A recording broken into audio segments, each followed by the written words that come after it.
Okay, I'm glad you got a notification. Hola. Here we go. Okay, I thought I'd done it all wrong. How are you? Okay. It's Hamish, right? Hamish. Hamish, correct. Okay, yes. Jaime en español. Jaime. Jaime. Wait, Jaime. okay, está bien. Sí. So, Hamish is James in English. Hamish in Scotland. Jaime en español. Okay. In Yeah, Scotland. because I Yes. know that the first time I had pronounced it wrong. It's like with my last name, people say, when they don't know it, they say Mejia.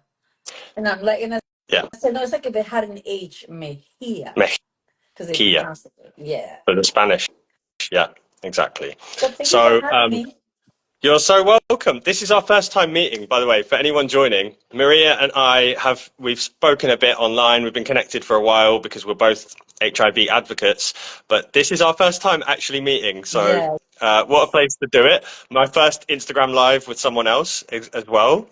So, bear with me. I'm going to ask a few questions. I'm going to start by saying let's just introduce ourselves because this is going to your people and it's also going to my people in the UK. All right. So I'll start by just saying, tell us a bit about yourself. Where do you live? What do you do?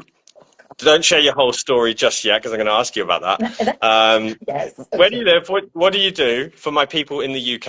I'm here in London, Okay. UK. So tell us. My name is Maria Mejia, and social media I'm known as Maria HIV Mejia with a HIV in the middle because I am a 37-year long-term survivor of HIV and a proud survivor. And I was born in Medellin, Colombia, from parents that are Spaniard and Colombian, but raised in Miami and currently live in Fort Lauderdale, Florida.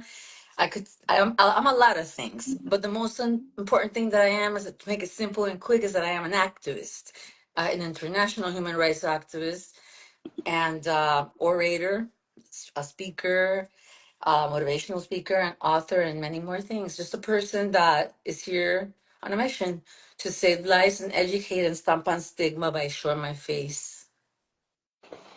And you're doing it so well. You're doing it so well. I've been on this HIV advocacy journey for like coming up to 18 months and yeah, I remember thinking, wow, amazing, like, yeah, wow, when I found your page, and I've met other people who, through the HIV world who have spoken about you as well. So, Thank really you. glad to have this chat. And I'll share a bit about myself, but firstly, why we're doing this. So, tomorrow is Long-term HIV Survivors Day. Yes. And I wanted to have someone on who's been living with HIV for a long time, since the earlier days, and to share about that in my newsletter, on which at the moment is just on LinkedIn. But the day is tomorrow, so we're having the talk today, so I can share some of this in my newsletter tomorrow. For anyone who doesn't know, anyone just joining or anyone on Maria's page, my name is Hamish Noah. I'm an HIV advocate and addiction recovery coach based in London, in the UK. Me gusta mucho Colombia. I love Colombia. I visited there a few years ago, and I'm in the States sometimes. I've got family over there, but I'm mainly based in London, and I raise awareness over here mainly through social media right now. What were you going to say? I was gonna say something, but I was like, maybe I shouldn't. But I'm an Aries, and I'm just blunt now. How I always been that way. I say it's better that you're over there right now Oh, okay. with the current thing that we have over there in the White House. I'm just gonna leave it as that. No comment. No comment. We're going to keep Right. this to HIV. No politics today. No. Um, but it's so lovely to have you on. I'm trying to keep this to about 15, 20 minutes. So I'm going to try and do some timekeeping over here. Uh, and so forgive me if I butt in, but I'm sure you'll be great. You'll be fine. I'm going to ask a few questions about your story, your life, and hopefully some people learn some stuff, and we'll get straight into it. So you told us a bit about what you do, your activism, and it's been 37 years, so a lot has changed in that time with HIV. What do you remember most about the time you were first diagnosed. And tell us, what year was it? What month was it? Where was it? I contracted HIV at the age of 15, 1988, for my first boyfriend. And, but we were teenagers. We didn't know we had HIV. It was back in a time where it was known as a gay man's disease, homosexual disease for white men in San Francisco. So as a teenager, well, I received the news in 1991, 1 week after my 18th birthday. And I just did a random test in a place that I was placed in because, see, my story is extremely complex. It's not just HIV. It starts with sexual molestation at the age of 2, 3 years old, and running away from home, joined a very violent street gang who became my family, and the leader of the gangs who gave me HIV. So this the day of long-term survivors, and as a survivor myself, for me, it's a happy day because I'm grateful to be here, but it is an extremely hard day because I have so much grief. I have lost, and I continue to lose thousands and thousands, upon hundreds of thousands. And now, and these 28 years of activism is not easy. It's a lot of grief and a lot of survivor's guilt and all of that.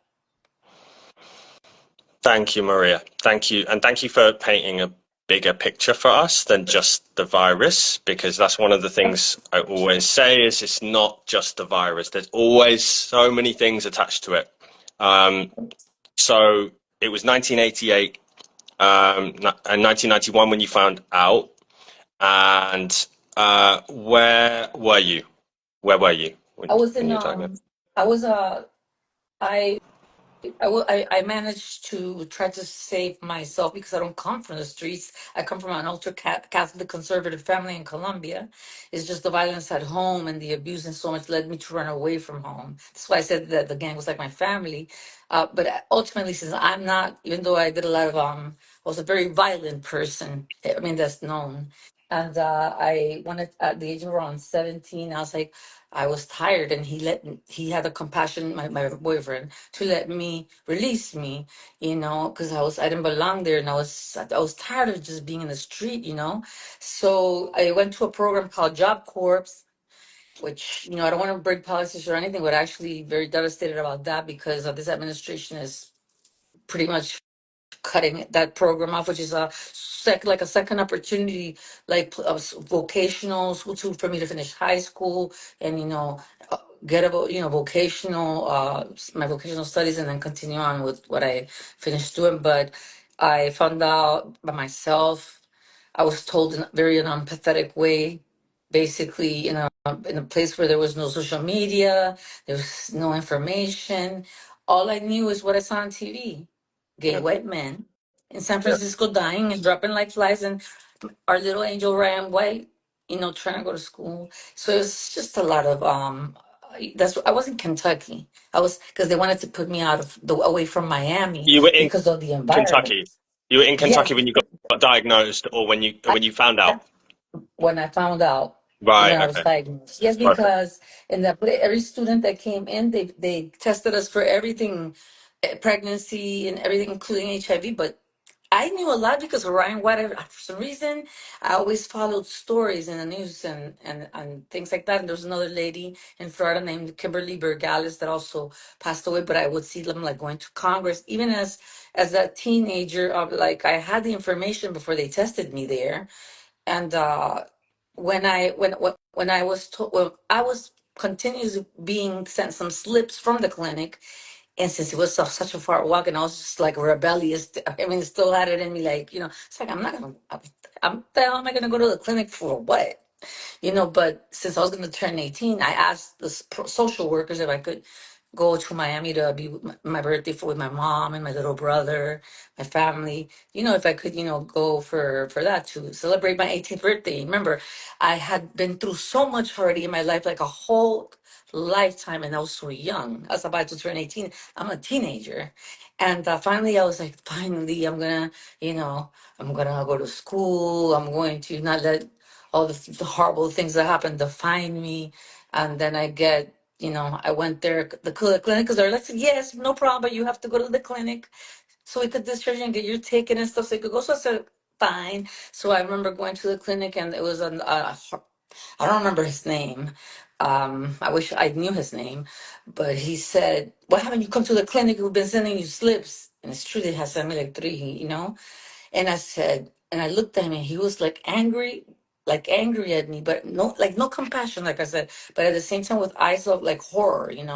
Mm. And he put me in this like room that was gray with no pictures of anything. You know how go to your HIV specialist now, and there's all the variety of medications, Mm. and all the things that people could look in social media and see examples of survivors.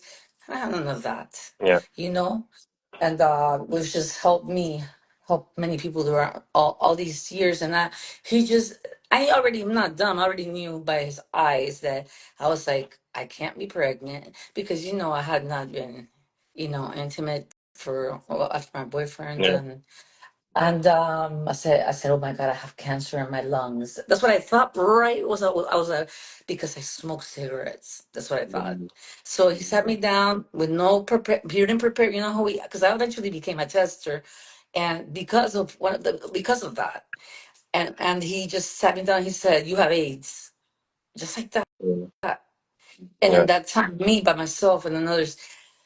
It was a horrendous thing, and I remember I didn't cry, I didn't scream, I didn't get angry. Everybody has different reactions, but I just remember I put my head down, and I saw my life passing in front of me, like the thing, think quick, really quick things and images, and I said, I'm gonna die. My life is over. I'm never gonna get married, and I'm never gonna have children. This is it's done. I'm done. And recently I wrote a blog thanking Job Corps because I've gotten into many battles with different like schools, like one of them being the Milton Hershey schools. It was public. I went after them as an activist because they were discriminating a little boy for having HIV and living in a dorm setting because he was a biohazard. And when I saw that, I didn't care if it was Hershey or whoever it was, because you see, that's the instinct of a real activist. Anyone could say that they're an activist. An activist is an actionist that takes action against injustice. Yeah. So, you know, it was just a very hard thing, but I don't Maria, regret. I I've don't got a few regret more it. questions. I've got a few more questions to ask you. I did a bad job If there you, of keeping if not, keeping tell you me how to much 2 minutes. keep it going. But we have some quicker answers to come. But you spoke a lot about the things attached to HIV, the gang Right, violence, uh, growing up with violence. trauma from an early age, Right. all the things that come with it. And then you spoke about the news, the diagnosis itself, that hitting you.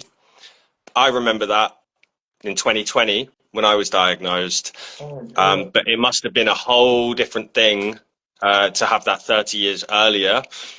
Nowadays, there's lots of support in place. Wherever you are in the world, there's some sort of support, Of course. more in other places than others, but Right. and more in some places than others.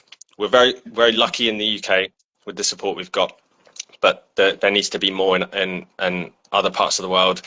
And Right. I wanted to ask, what's changed the most from then in how HIV is treated or seen, or in your own life, maybe with how people relate to you? What has changed the most in these past 30 years for you?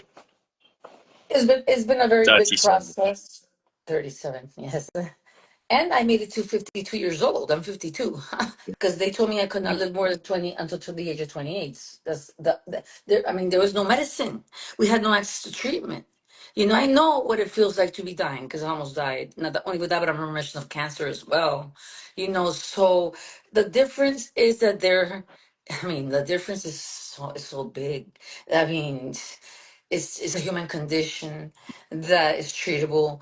I work as a global ambassador for a very important women's organization because there's not a lot, if you know, and nationally, internationally, called the Well Project, and we have people from all over the world, women and girls, and it's different for everyone, but from those that come from my times, is seeing extreme deaths. Like that's why I went wow when you said COVID, because I hate COVID more than HIV. Believe it Mm, or not, that's yeah. another story. But So, so, it's so the biggest a lot of thing, the biggest positives and thing, negatives. yeah, Positives and a lot, negatives. The yeah, stigma still continues. and the Just ignorance is stigma what, continues, of but I think the course, thing you yes. mentioned is it not being a death sentence anymore. Back then, So, but you know, but it is a thinking life, but it is a life sentence, because at the same time I it's a have to life educate the sentence. Yeah. youth that it's just like taking a pill and you'll be fine. I mean, yes, we could live healthy lives, but there's a lot of other things that play into account, because a lot of people don't die of HIV anymore. They die of stigma of the side, Exactly. like I told you, your silence equals death, and there's just a lot. So, but it's I mean, people could have children. They could even breastfeed. We're in the World Project, one of the innovators of that, of the Can new have guidelines unpro- of pediatrics. unprotected sex. Unprotected sex now Yes, without worrying. Most people exactly. living with HIV Yes. in the UK, 98% of people diagnosed with HIV can't transmit it. Of 98% course not. When I'm one of the because of the proud, proud medication. ambassadors of that, of U equals U. I Yeah. was one of those that fought, ambassadors for that, and with Bruce, and that set us free. Now that it was, to me, in the history of HIV and AIDS, a turning point, because it gives you me with the HIV in the middle of my neck. I really didn't care at that point. Well, who, what I'm saying? Like, to me, it was bigger than myself. But with that, I tell people, I tell people, but don't, you're gonna be able, you're fine. You're gonna be able to have children, breastfeed, have Ross, and sex, or have intimacy with your husband, with your wife, whatever, and you cannot transmit it, because living with the torture that I did with my partners, of thinking that I could possibly, back then, that I could possibly hurt them, was Yeah. horrible. Yeah. But Yeah. they were very brave. That they were like, Of we're all gonna course. do something Yeah. else. Yeah. I mean, the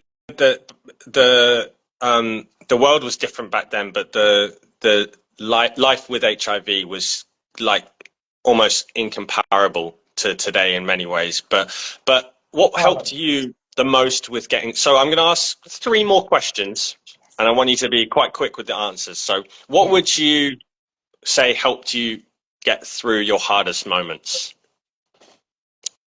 my belief in God and my mother. My mother is my foundation. She's my support. I didn't know anyone that had HIV. Like I said, there was no support groups. There was nothing, but So what helped me was that, and my own strength, because there was nothing else but that. Because I couldn't tell mom, I couldn't tell people I had HIV in my family or friends. My mom told me that as to protect me, so I had to lie for 10 years. Then I said I had leukemia.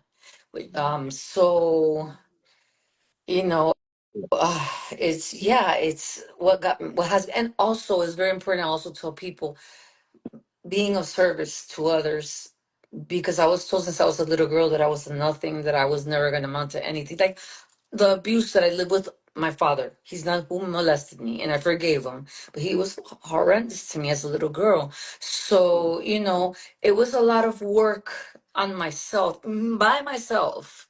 Really, because my mom knew, but she didn't know what to say.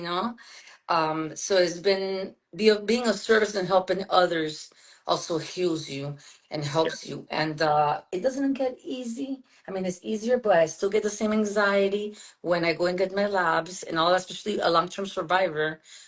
You kind of like see others that are like at 40 years and stuff like that. And if your friends, start dying, a lot of my friends have died last year, this year as well, sometimes because they're tired and they leave their medicine. So, that's what I'm saying. Those are the parts that are not easy. It's mentally very Mm. hard. And, but that has kept me alive, trying, fighting for myself and others, being of service. And I believe that, I really do believe that in that I found myself, my self worth, and that I am worthy. I am someone. I'm not what they said I was going to be. And I proved everyone wrong. And you've done amazing. You've done amazing, Maria. You should be really Mhm. proud of yourself. And I can relate so much to what you've said. I mean, everyone has their God can mean whatever you want. I lived most of my life as an atheist. I grew up with a Muslim mum, Christian dad, and now Buddhism helped me. So I didn't see this one coming, but Alhamdulillah, definitely right here. believing in something, believing in something bigger I than yourself. apologize. Or That's my little baby, oh, is my there a little dog? child. Don't worry, I Oh barely my heard it. God. Um, Lemmy. believing in something. Hello. Believing in something bigger than yourself helps. and helping others That's helps you right. heal. I definitely relate to that. And I definitely had the same experience you said. It helped you find yourself in a way. That is exactly my experience in the last coming up to 5.5 years. HIV, I thought it would be the worst thing to Right. happen to me. It was the best thing. It was the best thing HIV that saved happened to me because I my stopped. life. I always say It that. saved my Yes. life. Yeah, it saved my life, and it was like the thing that I needed to make changes in my life. It was helped me find a better path. So I completely relate to that. Two Congratulations quick. to you too. Thank you so much. Very, very proud of you. Thank you. Um, I'm gonna actually just ask one more question because I don't want this to go on for too long. But what would you? I think you've answered um, the question I was going to ask, which is what do you wish more people understood about living with HIV long term? And I think you answered that with talking about the stigma Right. and the struggles with your medication and seeing, like you say, people a few years older getting ill, losing so many friends. The yeah, the list goes on. But I think you answered that question. But the Yes. last question I want to ask is, what would you say to someone? I mean, would you have anything to add to that last question? I, What you I wish people mean, understood? I kind of like. I think it's self-explanatory. We are very blessed to be in these times where we see science has advanced so much, and we have hope. We should never lose hope, and it's just a human condition. People are like, Maria, why do you try to make it like so soft? Like, I said, excuse me, it's the first letter is human. H for humans. We are not HIV. It just happens to have a condition that we live with, and that's it. Exactly. That's it. It's just a chronic health condition, a manageable chronic health condition, Cancer, just like any other. cancer is worse. Yeah, cancer's certainly more deadly if you Yes. take into account Oh, yes. uh, what kills people nowadays. But the final question is, what would you say to someone newly diagnosed today? So there might Well, be some people watching this who are a few hours, a few days in. okay. Well, I wanted to be in the military as a Marine, as a drill sergeant, but they denied me because of HIV. But I'm like a drill sergeant, so I have tough love. So a lot of young people that come to me, oh, I'm gonna kill myself, and it's very valid. But I'm not gonna baby them because no one babied me. I am the founder of the two largest online support groups in the world, international support groups. I didn't have that. So I tell them, wait, hold excuse sorry. I tell them, wait, hold on a minute. I said, if I didn't do that when there was nothing out there, you're not gonna do that because there's everything now. You have support groups, you have your medication, you have a network around the world in social media where you could, like I said, see people and say, oh wow, I didn't have nothing to look forward to. Like really? So I'll tell people, that there is hope, that HIV and the cure's coming soon. And we've got advanced so much that there's injectables. You could put a shot and you don't even have to have a pill burden and the things that we had to go through as the guinea pigs. You know what I mean? So there is hope. You could have children. You could, study. You could have raw eggs. You still have to kind of like protect yourself from other STIs, but that's very important. You're not gonna hurt no one if you are undetectable, which a lot of people don't know, and I say that all the time. It's when you're taking your medication, you're HIV positive. That's why I promote testing. Go get tested. If you find that you have HIV, get on treatment immediately. We didn't have that, Yeah, and back then. So, and you become undetectable. Like, for me, it was in 4 weeks. I've been undetectable since 2001. And by that, an effective treatment, you cannot pass HIV. So we also have to continue fighting for those that don't have access to treatment. Because exactly. how Yeah, are we gonna stop HIV? It starts with us. yeah, Taking our meds, being adherent, you cannot transmit it, and educating people about getting tested because there's still the same ignorance. Oh, it's a homosexual disease. It's for prostitutes and drug users. That's the stigma. Like I said, is still there, but there is hope. There's people like us that are showing our faces with no shame because we have. This is like I said. It's not a moral condition. It's the reason that it's labeled and it's seen so bad. I believe it's because it's related to sex, but we all got here through sex.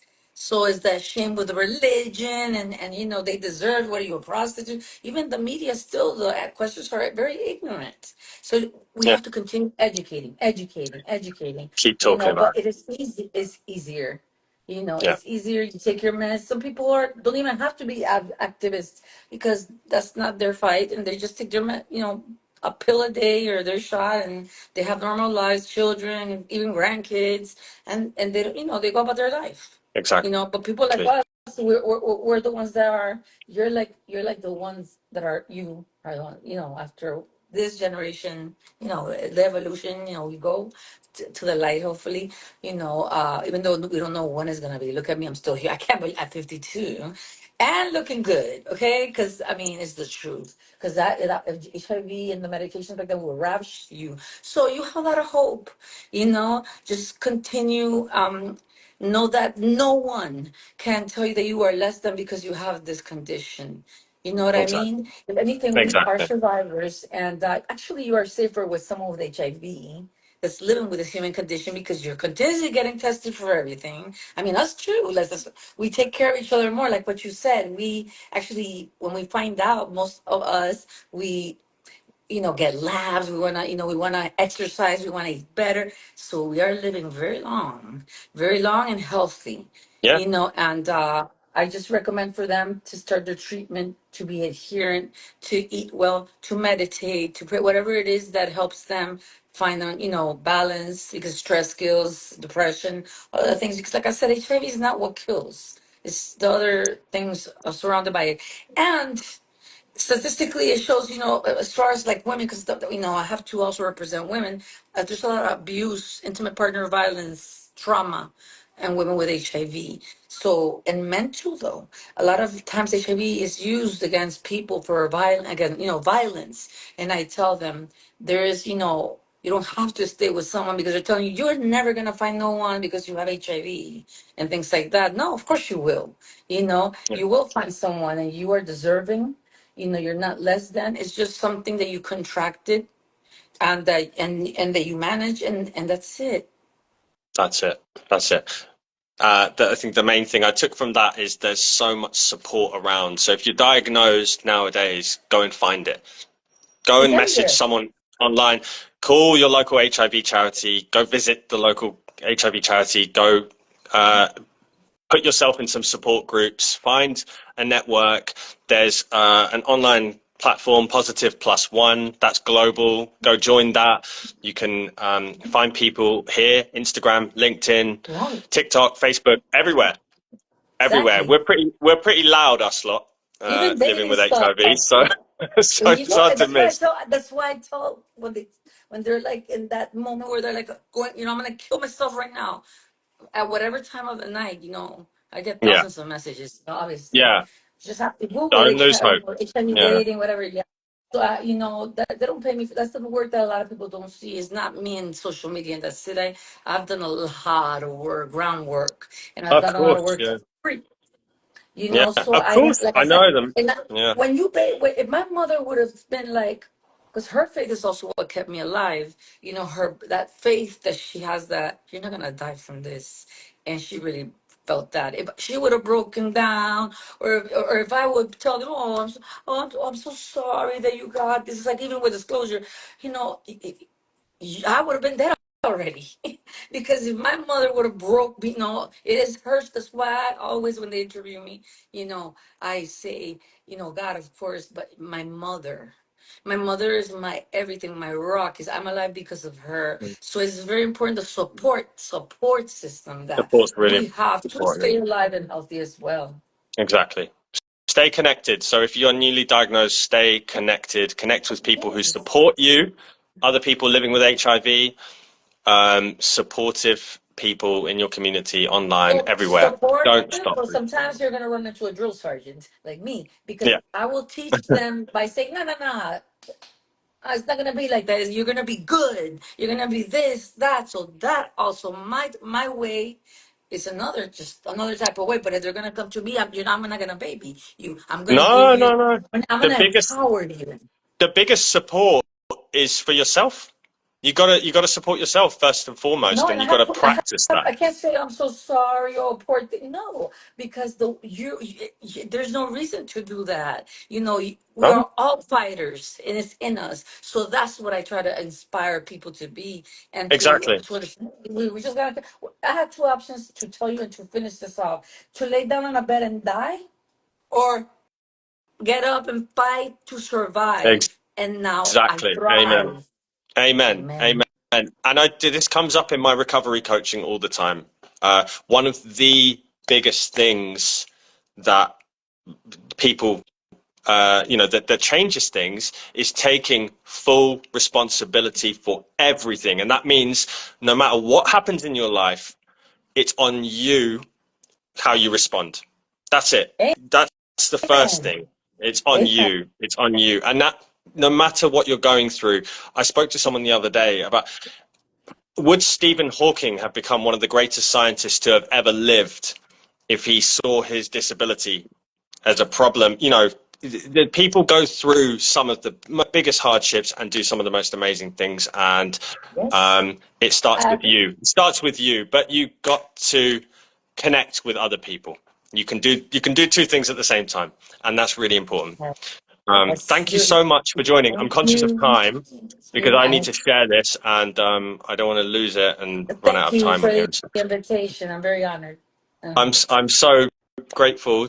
Yeah, I'm so grateful to have spoken with you. For anyone who's just joining, we're just ending. It is Long-term HIV Survivors Day tomorrow. Maria Mejia from Florida in the US has been living with HIV for 37 years. Long-term survivor, incredible activist, and it's been so nice to meet you. I'll see you again. Thank I will you. meet you in person one day at some point somewhere, For definitely. sure. For Um, sure. Give Much me a love and shout when light you're to in you. England. I'll make you a cup of tea, and we'll meet soon And in drink person. water too. It's Oh very yeah, good I for need to go. us. I need to go fill up. But thank you so much. Thanks Thank everyone for you very joining, and much. Much see you love and soon. light to you and everyone else. You too. Besos. Bye. Bye.